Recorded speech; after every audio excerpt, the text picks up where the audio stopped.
कर्पूरगौरं करुणावतारं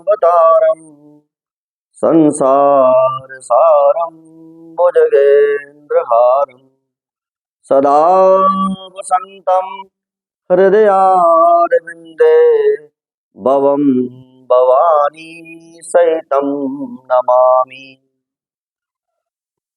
धर्म प्रेमी सज्जनों, आपको मेरा सादर प्रणाम। आज मैं आपके समक्ष शिववास जानने की विधि इस विषय को लेकर के उपस्थित हुआ हूं। हमें जो है जब भी भगवान शंकर की प्रसन्नता के लिए, भगवान शंकर की कृपा को प्राप्त करने के लिए, चाहे महामृत्युंजय का अनुष्ठान हो, चाहे रुद्राभिषेक का पाठ हमें करवाना हो, तो उसके लिए सर्वप्रथम हमें जो है ये देखना पड़ता है कि भगवान शंकर का वास कहाँ पर है।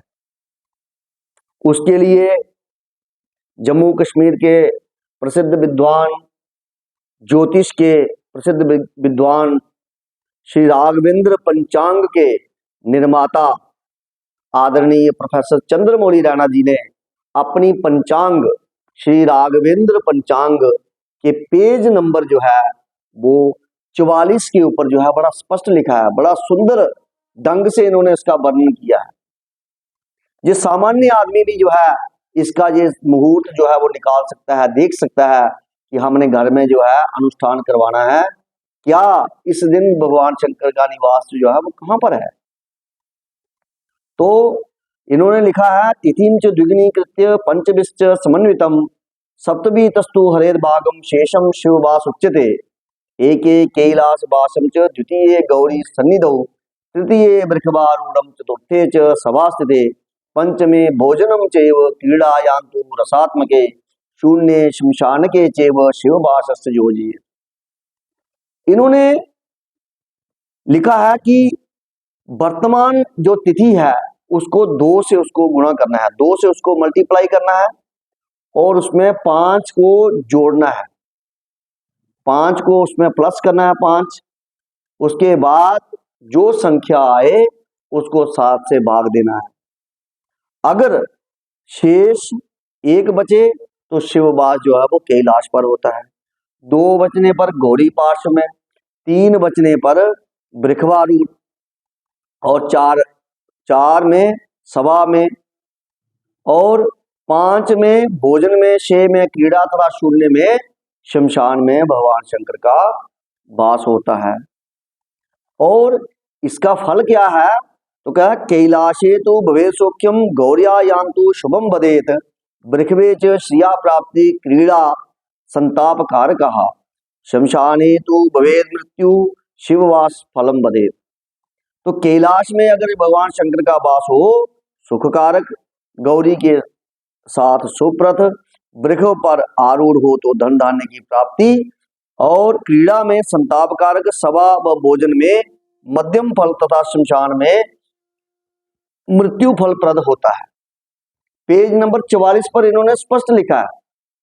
और जैसे मान लो कि जिस दिन हमने अनुष्ठान करवाना हो उस दिन पंचमी तिथि है, तो 5 को जो है हमने 2 से मल्टीप्लाई किया, 10 हो गए, 10 में फिर 5 को बीच में जोड़ दिया, 15 हो गए।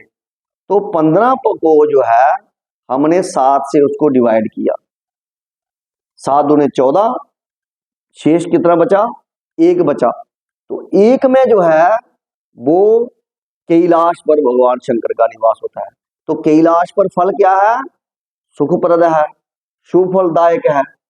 अर्थात हम पंचमी तिथि को जो है वो घर में अनुष्ठान करवा सकते हैं। और उन्होंने तिथियों का भी वर्णन किया है।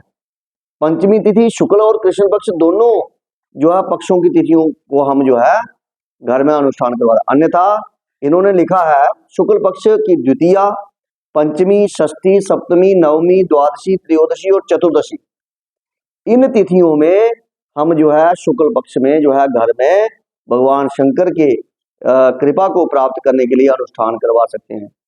और कृष्ण पक्ष की कौन सी है, प्रतिपदा, चतुर्थी, पंचमी, षष्ठी, अष्टमी, एकादशी, द्वादशी और अमावस्या।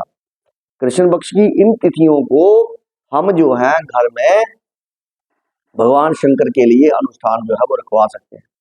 अन्यथा अगर शिव का वास जो है वो शमशान में हो या क्रीड़ा में हो या भोजन में हो तो वो जो है हमें लाभप्रद नहीं होता।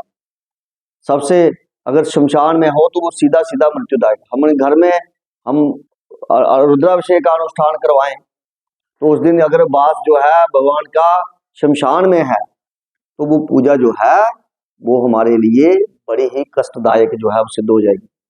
खर्चा भी करना तो कष्ट। इसलिए मैं तभी बार बार कहता हूं कि सामान्य जनता से जो हमारे जो डुग्गर प्रदेश के लोग जो हैं कम से कम जो है ये इतने पूजा पाठी और इतने धार्मिक विचारों के हमारे लोग हैं, तो हमारे जम्मू के किसी एक विद्वान ने इतना बड़ा काम किया है, इतना जो ज्योतिष के लिए जो हमारे मुहूर्त जो है इन्होंने दिए हैं, राघवेंद्र पंचांग जो है हमारे लिए इन्होंने प्रस्तुत किया। तो क्यों ना हम इसको लेकर के घर में एक बार नजर तो मारें कि अगर हम आज जो है रुद्राभिषेक का पाठ करवाने जा रहे हैं तो क्या इसका हमारे जो है कि वास कहाँ है भगवान शंकर का आज के दिन। क्योंकि ज्योतिष शास्त्र जो है काल निर्धारक शास्त्र है।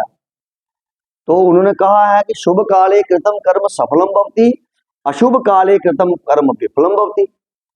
ज्योतिष का नियम है कि अगर शुभ समय में शुभ मुहूर्त में कोई हम कार्य करते हैं तो हमारे लिए वो सफल होता है। अगर अशुभ समय में हम कोई कार्य करते हैं तो हमारे लिए वो जो है वो निष्फल हो जाता है। तो क्यों ना हम जो है विधि विधान से जो है विधि नियम सारे दे करके इन कार्यों को करें, ताकि हमारे घर में कोई अनुष्ठान हो, हमारे घर में कोई जाप हो, यज्ञ हो, पाठ हो, तो उसका हमें जो है पूर्ण फल मिले। जिससे जो है कि कभी भी जो है आदमी ऐसा ना हो कि हम पूजा करवाने के बाद उसके बाद हमें कोई हानि हो जाए तो उसका क्या होया कि लाभ, वो तो बहुत बड़ा नुकसान हो गया। तो इसलिए मैं इसके बाद जो है कोई और अन्य विषय लेकर के आपके समक्ष जो है वो उपस्थित होऊंगा। तब के लिए जय श्री राम,